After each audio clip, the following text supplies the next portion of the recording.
नमस्कार, मैं हूं आपके साथ पूर्वी राय और आप देख रहे हैं महाकाल एक्सप्रेस न्यूज। उज्जैन के उफनती शिप्रा नदी में गणेश विसर्जन के दिन रात लगभग 8:45 पर एक दर्दनाक हादसा हो गया। यहां तेज रफ्तार अनियंत्रित कार नदी में गिर गई। प्रत्यक्षदर्शियों द्वारा कार में आगे की ओर सवार 2 लोगों को देखा गया। इसके अलावा और भी लोग हो सकते हैं। घटना की जानकारी लगते ही खुद पुलिस अधीक्षक प्रदीप शर्मा ने मोर्चा संभाला और एसडीआरएफ, होमगार्ड जवान, पुलिस टीम, नगर निगम व प्रशासन अमले के साथ रेस्क्यू शुरू किया। घटना की गंभीरता को देखते हुए रात से आज सुबह तक रेस्क्यू चल रहा है। इसी दौरान आज सुबह घटना की जानकारी देते हुए पुलिस अधीक्षक प्रदीप शर्मा ने बताया कि यह बहुत ही दुखद घटना हुई है।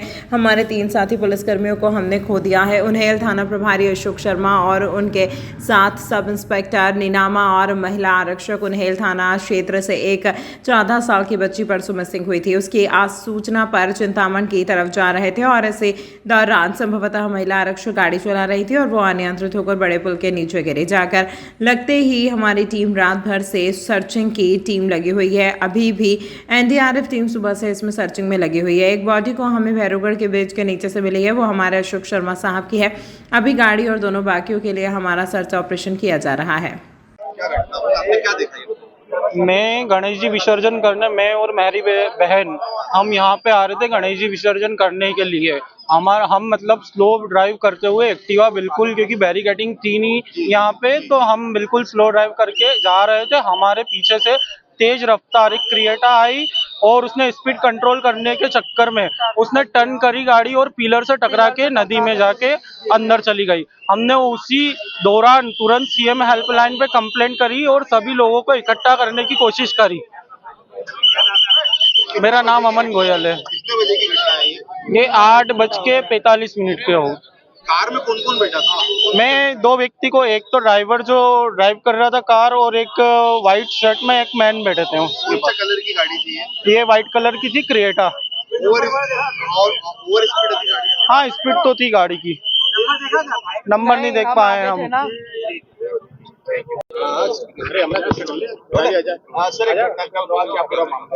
ये जूना सोमवारिया की तरफ से बड़े पुल के ऊपर एक गाड़ी आ रही थी व्हाइट रंग की।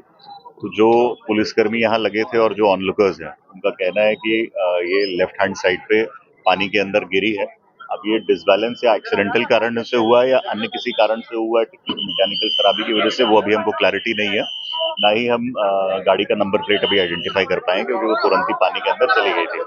हालांकि जो एएसआई साहब यहाँ थे, उन्होंने ब्रिज के नीचे से उसे क्रॉस होते हुए देखा है। तो अब जो होमगार्ड की टीम यहाँ पर लगी हुई है वो पानी के नीचे उतर रही है और डीप सी लाइट्स और अन्य जो हमारे उपकरण है उसके माध्यम से हम उसको कोशिश करेंगे कि आइडेंटिफाई अभी रात में करें।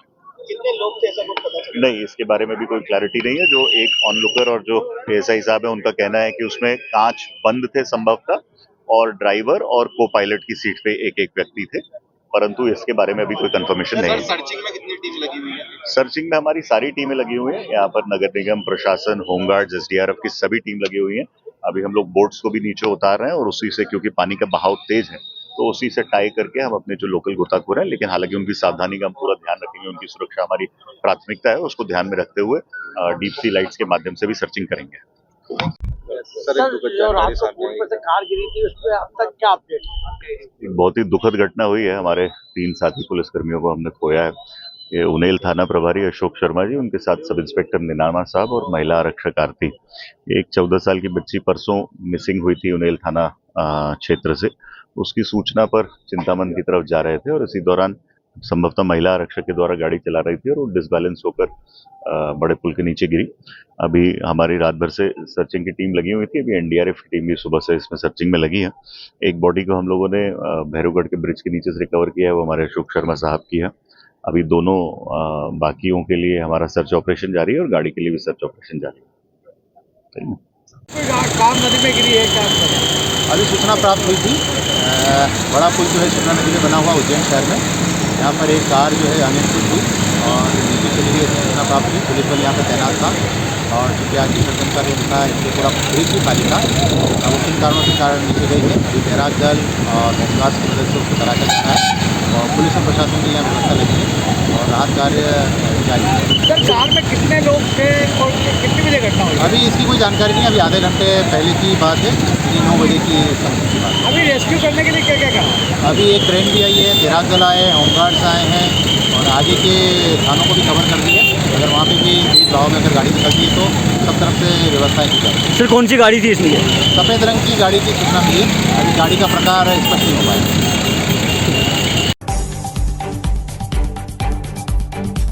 उज्जैन में 10 दिवसीय गणेश उत्सव का समापन शनिवार को अनंत चतुर्दशी पर हुआ। दिन भर लोगों ने गणेश प्रतिमा विसर्जन की, वहीं देर रात को झांकियों के साथ बड़ी बड़ी गणेश प्रतिमाओं का चल समारोह निकला। इस अवसर पर शहर में विभिन्न स्थानों पर स्थापित भगवान गणेश की प्रतिमाओं का विसर्जन किया गया। भक्तों ने भारी मन से बप्पा को विदा किया और अगले बरस जल्दी आने की प्रार्थना की। शनिवार देर रात को शहर की झांकियों और बड़ी बड़ी गणेश प्रतिमाओं का कारवां निकला। निर्माण किया गया विभिन्न स्थानों ने आकर्षक झांकियों का निर्माण किया था। नगर निगम और लोक स्वास्थ्य यांत्रिकी विभाग द्वारा दो झांकियां निकाली। रात 11 बजे चामुंडा माता चौराहे से झांकियों के साथ ही बड़ी गणेश प्रतिमाएं चल समारोह के रूप में निकले। केडी पैलेस पर मूर्तियों के विसर्जन के इंतजाम किए गए थे। शहर में 200 से अधिक स्थानों पर पांडाल लगाए गए थे। विदाई की वेला में इन मूर्तियों को ट्रैक्टर सहित अन्य साधनों से भक्त विसर्जन स्थल तक लेकर पहुंचे। चल समारोह चामुंडा माता मंदिर से प्रारंभ होकर देवास गेट, मालीपुरा, दौलतगंज, फव्वारा चौक, नई सड़क, कंठाल से होते हुए मंगलनाथ विसर्जन हेतु किया गया। अन्य झांकियां बख्शी बाजार, पान दरीबाग, गणगौर दरवाजा, रामानुज कोट होकर क्षिप्रा नदी स्थित रामघाट और सुनहरी घाट पर विसर्जन हेतु पहुंचे। उज्जैन के वार्ड क्रमांक 8 के पूर्व पार्षद की गुंडागर्दी से परेशान होकर नामदारपुरा गली नंबर 5 के समस्त रहवासियों ने एकजुट होकर शिवाजीगंज थाने का घेराव कर दिया। पूर्व पार्षद की तानाशाही के खिलाफ सभी ने एकजुट होकर एफआईआर भी दर्ज करवाई है। नामदारपुरा गली नंबर 5 के रहवासियों के अनुसार पूर्व पार्षद निर्मला गोपाल कनौदिया और उसके पूरे परिवार ने क्षेत्रीय रहवासियों का जीना दुश्वार कर दिया है। पूर्व पार्षद के द्वारा आए दिन रहवासियों के साथ में गाली गलौज तथा मारपीट की जाती है, जिसको लेकर क्षेत्र के रहवासियों ने पहले भी कई बार थाने पर आवेदन भी दिए हैं, लेकिन आज तक पूर्व पार्षद एवं उनके पति के खिलाफ कोई कार्रवाई नहीं हुई है। इस वजह से उनके हौसले इतने बुलंद हो गए हैं कि आए दिन किसी की भी बहन बेटी के साथ में गाली गलौज कर मारपीट कर देते हैं। आज भी उनके द्वारा ऐसा ही किया गया है। चर्चा में क्षेत्रीय रहवासियों ने बताया कि पूर्व पार्षद ने गली पर भी कब्जा किया हुआ है, जिससे आने जाने में दिक्कतों का सामना करना पड़ता है और यदि कोई वजह पूछता है तो उनका पूरा परिवार आकर सामने वाले के साथ में मारपीट कर देता है। आज तो पूर्व पार्षद ने यहाँ तक धमकी दे दी थी कि आप लोग नवरात्रि में यहाँ पर माता जी की स्थापना करके दिखाओ, मैं पंडाल को उखाड़ कर फेंक दूंगा। इस बात से गुस्सा है लोगों ने पहले शिवाजीगंज थाने के सामने सड़क पर चक्का जाम किया, फिर थाने का घेराव कर पूर्व पार्षद निर्मला गोपाल कनौदिया के खिलाफ एफआईआर दर्ज करवाई और तुरंत कार्रवाई की मांग की। घेराव आपने यहाँ पे घेराव कराया? और नीचे ना काम चल रहा था नल का, तो ये मेरे पति खड़े थे, तो है ना वो उनका पूर्व पार्षद का लड़का निकला तो इनको गाली बक के गया। तो इन्होंने बोला कि सरकारी काम है तो सरकारी काम ही चलेगा, नहीं आपको बोलने की क्या जरूरत। फिर भी वो गाली देके गया और फिर ऊपर से चारों पांचों सब मिल के ये हम पूरा परिवार हम दोनों को मारने आया और हम 10 जने में क्या उनको मार सकते हैं क्या हम उनको, ऐसा बोला हम। ये ऐसा हाथ में नहीं ये सब नोच सोच के रखा। कौन कौन लोग थे वो लोग? वो उनकी 3 लड़कियां थी, अंकल आंटी, वो दोनों आदमी हो रहे, 2 छोरे पूर्व पार्षद के सब। कौन है पूर्व पार्षद? गोपाल कन्नौदिया, निर्मला भाई कन्नौदिया। क्या चाहते हैं अभी आप लोग? हम ये चाहते हैं कि वो है ना मोहल्ले पे दादागिरी बंद कर दिए जाए और सबको मतलब अतिक्रमण गाय वाय सब ऐसा बांध रखा है, रोड पे अतिक्रमण कर रखा है। कौन सी एरिया का मामला है ये? वार्ड क्रमांक 60। आपका नाम? सलोनी मालवी। मेरी बेटी है, उसको मतलब गंदी से बात करते हैं, इसको वंडी छिनार बनाता है, तो मैं तो उसकी माँ हूँ तो मैं तो बोलूँगी सर। और मेरी बेटी को कुछ हो गया तो मैं इनके ऊपर कार्रवाई अच्छी कर हो रही है। लोग पुलिस वाले नहीं सुनेंगे तो ये पुलिस वाला थाना उठेगा चोटी पकड़ के, और हमारी बेटी उनको कहता है कि अंदर आके मारेंगे करके बोले। हमारी बेटी को कहता है कि तू विजय तेरे घर में घेर के हम मंदिर मारेंगे तेरे को। क्यों कल से हमारे आदमी तो काम पे चले जाते सर, हम भी काम पे चले जाते। कल से मेरी बेटी छोटे छोटे बच्चे उसके वो कहाँ लेके जाएगी और ये थाने वाले सुनते नहीं। हमारी रिपोर्ट हमने लिखवाई थी तो इन्होंने काट दी, कहते तुम्हारे पास हमने ओटीपी नंबर आया तो वो दे दो हमको, हम काट देंगे, तो इन्होंने काट दी। कौन करता है मारपीट आप लोगों के साथ? यही करता है पार्षद, गुरु पार्षद। जो हो गई? गोपाल वाला, उसके 2 लड़के, एक वो सुबह से उसके बच्चे ऐसा बोलता है रंटी छनाम पे धंधा करती है सर। ये बताओ, आपको सुनना चाहिए ना। सब काम काज हम भी काम करते हैं, हम मजदूरी करते हैं। मारने की धमकी देता है, डांट मारने की धमकी। बाद में देख लेंगे तुमको। क्या नाम आपका? उषा चौहान। घेराव किया और क्या मामला पूरा? भैया मेरे घर के बाहर सीवरेज लाइन का काम चल रहा है। मैंने मना, वो वहाँ पर काम चल रहा है, उनका लड़का आया, वो वहाँ पर निकलने की जगह नहीं, मेरे को देख के गाड़ी पे रुक के घूर रहा था। मैंने पूछा भाई साहब क्या हुआ? बोले तेरे को तो बताएंगे बाद में। तो मैंने भाई साहब ये खड़ा बता दे। तो ये मारा कुटी करने लग गया, मेरे कपड़े फाड़ दिए ऐसे। उसके बाद में उसकी महिला, ये उसके घर की मदर वगैरह सब देख रही थी, तो वो भी दौड़ के आ गई। मेरी मिसेज बेचारी बीच में बचाव करने आई, तो इसके ऊपर भी हमला करा। मैंने इसको बचाने के लिए उनकी लेडीज़ों को बाहर दूर करा, उसने एकदम मेरे ऊपर पूरा उसके फावड़े से हमला करा, तो मुझे भी लगी है। उसके बाद में फिर उसके घर परिवार वाले थाने आए, थाने पे आके हमारी झूठी रिपोर्ट डलवा दी। हम इसलिए खड़े हुए, पूरे मोहल्ले वाले, ये हमारे पूरे मोहल्ले में मोहल्ले वाले आए। मोहल्ले पे भी इनके ऊपर भी पहले पूर्व में मैंने आवेदन दे रखा है इनका नाम का, उसके ऊपर भी कोई कड़ी कार्रवाई नहीं हुई है। सीएम हेल्पलाइन पे दिए मैंने, उसके ऊपर भी कोई कड़ी कार्रवाई नहीं हुई है। इनने पूरा 2 महीने तक पूरे मोहल्ले में मचान बना के रखा। इनका ऊपर मकान बन रहा था, तो 2 महीने तक काम चालू नहीं करा, पर मकान बना के रखा। 10 फीट की गली 5 फीट की कर रखी 19 साल में। हम मना करते हैं तो हमारे को दादागिरी करके हमारे को बांध रखी रोड पे, सारी गाय वगैरह, कुत्ते वगैरह। मेरी गुड़िया को कुत्ता काट रहा था, मैंने उनको मना करा, तो पूर्व में मेरे ऊपर मारा कुटी करना है। फिर उसका मैंने आवेदन दिया थाने पर उसके ऊपर कोई कड़ी कार्रवाई नहीं। कृपया करके मैं आपसे निवेदन करता हूँ कि मीडिया से कि उसके ऊपर गोपाल कन्नौजिया, श्रीमती निर्मला कन्नौजिया, इनके ऊपर कड़ी कार्रवाई की जाए। हमें मोहल्ले वालों को इस चीज़ से राहत चाहिए। कौन सी एरिया का घटना है ये? वार्ड क्रमांक 8 नामदारपुरा 1/5 नामदारपुरा गली नंबर 5। आपका नाम? भरत मालवी।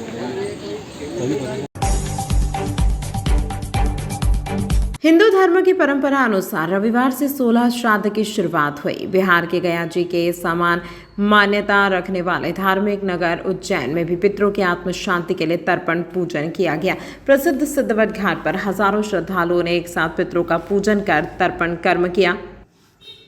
दरअसल उज्जैन का नाम सप्तपुरियों में सम्मिलित है। यहाँ कण कण में देवताओं का वास माना गया है। यही कारण है कि हर साल श्राद्ध पक्ष में लाखों श्रद्धालु उज्जैन आकर शिप्रा के अलग अलग घाटों पर अपने पूर्वजों की आत्म शांति के लिए पूजन अनुष्ठान करवाते हैं।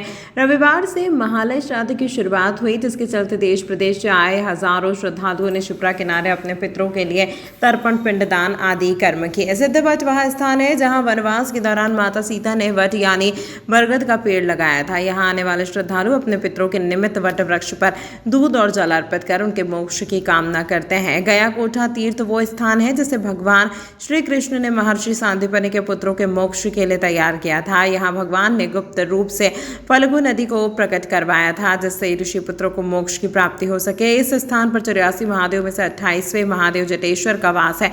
सप्त ऋषि सहित गयाधर भी यहाँ विराजित हैं। इस तीर्थ स्थान पर भगवान विष्णु के 16 चरण बने हुए हैं, जिस पर दूध जल आदि अर्पित करने के पितरों को मोक्ष मिलता है। यही वजह है कि यहाँ की बड़ी संख्या में श्रद्धालु आते हैं और पितरों के निमित्त धर्मदान और पूजन करते हैं। देश भर में आज से पितृपक्ष की शुरुआत हो गई है। इस दौरान देश और विदेश से बड़ी संख्या में श्रद्धालु अपने पूर्वजों की आत्मा की शांति के लिए उज्जैन के सिद्धवट घाट, रामघाट और गया कोटा जैसे पवित्र स्थानों पर तर्पण और पिंडदान करने पहुंच रहे हैं। उज्जैन को उत्तर भारत का गया भी कहा जाता है। साथ ही जो श्रद्धालु उज्जैन नहीं आ पा रहे उनके लिए ऑनलाइन तर्पण की व्यवस्था भी की गई है। पंडित राजेश त्रिवेदी के अनुसार पितृपक्ष के पहले दिन बुलंदशहर के सुरेंद्र शर्मा और गाजियाबाद के अमर उपाध्याय ने ऑनलाइन तर्पण किया और पंडित को ऑनलाइन दक्षिणा भी दी। जी हाँ, पंडित राजेश त्रिवेदी जी, आज आपने ऑनलाइन तर्पण कराया श्राद्ध पक्ष के प्रथम दिन। कहाँ पे और किन जजमानों को कराया आपने आज तर्पण? जय श्री महाकाल। आज महालय श्राद्ध की शुरुआत है, पूर्णिमा का दिन है और आज जो है सिद्धवट घाट शक्तिपीठ तीर्थ जो अवंतिका नगरी में वेदशिला तीर्थ पर यहाँ पर मैं विराजमान हूँ। आज जो है हमारे यजमान श्री सुरेंद्र जी शर्मा जो बुलंदशहर में और अमर उपाध्याय जी जो अभी वर्तमान में गाजियाबाद में हैं, उनके मन का भाव था कि वे अपने पूर्वजों को तर्पण के माध्यम से सभी चीज़ें अर्पित करें। कारणवश वो उज्जैन आ नहीं सकते, नज़दीक के किसी तीर्थ जा नहीं पा रहे थे और विधि को सही तरीके से करने की उनके मन का एक भाव था। तो आज हमने यहाँ उज्जैन से ऑनलाइन उन्हें लेते हुए और उनके सभी पूर्वजों को तर्पण के माध्यम से प्रथम दिवस सारी चीज़ें अर्पित कराते हुए तर्पण श्राद्ध का कार्य पूर्ण कराया है। जी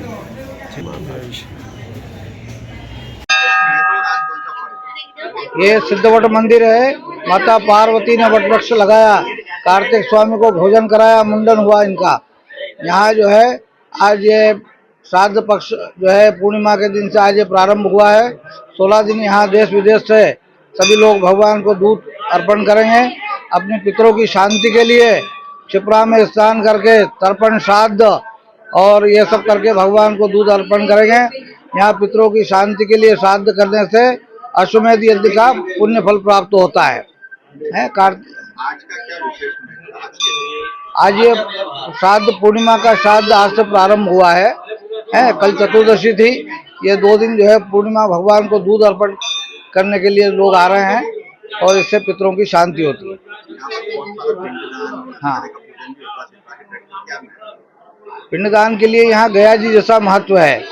यहाँ दशा कर्म होता है, नाग बलि नारायण बलि होती है, पितृ शांति के लिए जो है त्रिपिंड श्राद्ध होता है और फिर अंत में भगवान को दूध चढ़ाया जाता है।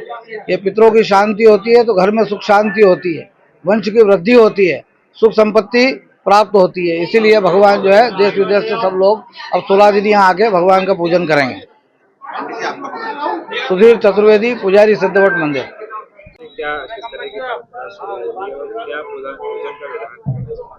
हरिओम।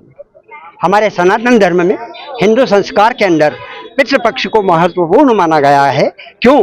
क्योंकि सूर्य जब कन्या राशि से वृश्चिक राशि पर्यंत आते हैं तो सारे पितृ जो होते हैं वो आसमान से धरती पर उतर के आते हैं और वो चाहते हैं कि हमारे निमित्त कुछ कर्म किया जाए और धर्म की जय जयकार किया जाए। क्योंकि स्कंद पुराण के अंदर अवंतिका खंड में यह उल्लेख देखने को मिलता है कि वृद्धि शादे तथा प्रोक्ताम महालय शताधिका तथो रजगुणा प्रोक्ताम प्रयागे दिशतम प्रयाग रजगुणा तृप्ति कुरुक्षेत्र च शतम कुरुक्षेत्रान ततो यास दशाधिका गया स्मृतम ततो दशाधिका न्यास महाकाल वने शुभे अवंत्यायाम सर्वत्र पुण्यम गया तीर्थ च सर्वदा यत्र प्रविष्ट मात्रेण पितरौ निरय स्थितम ते सर्व स्वर्गमायन्ति ब्रह्म भूयाय कल्पते। अर्थात भगवान कृष्ण जब यहाँ पर पढ़ने के लिए आए थे तो सांदीपनि ऋषि के बच्चे जो थे उनके मोक्ष का यहाँ पर स्थान बनाया था।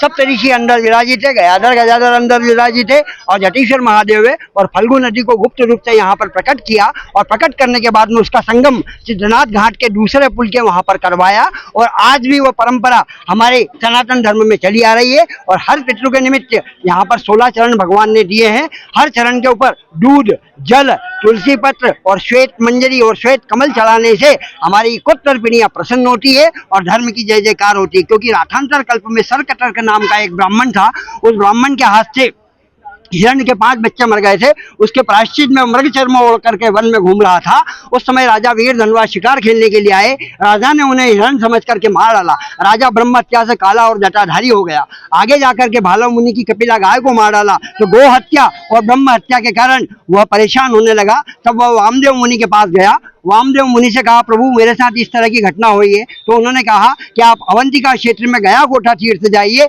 वहां पर जटेश्वर महादेव विराजित है, वहां पूजन अर्चन कीजिए तो आपका सारा मोक्ष हो जाएगा। तो यहाँ पर मोक्ष का स्थान गया है और मोक्ष गया के नाम से जाना जाता है। और आज जो है हमारा सनातन धर्म में चंद्र ग्रहण का विशेष महत्व है। तो चंद्र ग्रहण में हम 12 बजे तक यहाँ पर दूध जल अर्पण करने देंगे। उसके बाद में भगवान के पट जो रहेंगे वो बंद कर देंगे और भगवान से ये प्रार्थना करेंगे कि आने वाले 15 दिन जो रहे वो सारी जनता यहाँ खूब आनंद ले और धर्म की जय जयकार करे। धर्म की जय हो। पंडित सुमन सर और विप्लव व्यास। मैं तनु शर्मा हूँ, ये मेरे पति रवि शर्मा हैं। हम चंडीगढ़ से आए हैं। हम यहाँ महाकाल दर्शन करने आए थे तो यहाँ सिद्धपीठ में आए तो हमें यहाँ वृक्ष के बारे में पता लगा कि माता पार्वती ने खुद अपने हाथों से लगाया था और कार्तिकेय जी को यहाँ भोजन कराया था। यहाँ पे दूध चढ़ाने से आपके पितरों को मुक्ति मिलती है, उनको सद्गति मिलती है।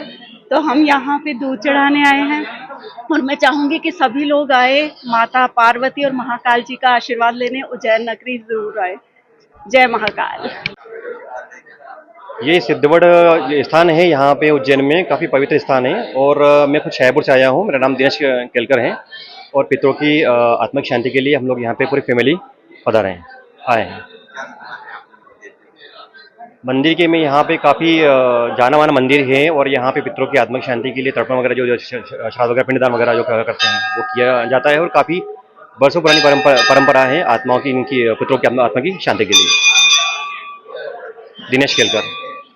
तमाम महत्वपूर्ण खबरों के लिए देखते रहिए महाकाल एक्सप्रेस न्यूज़।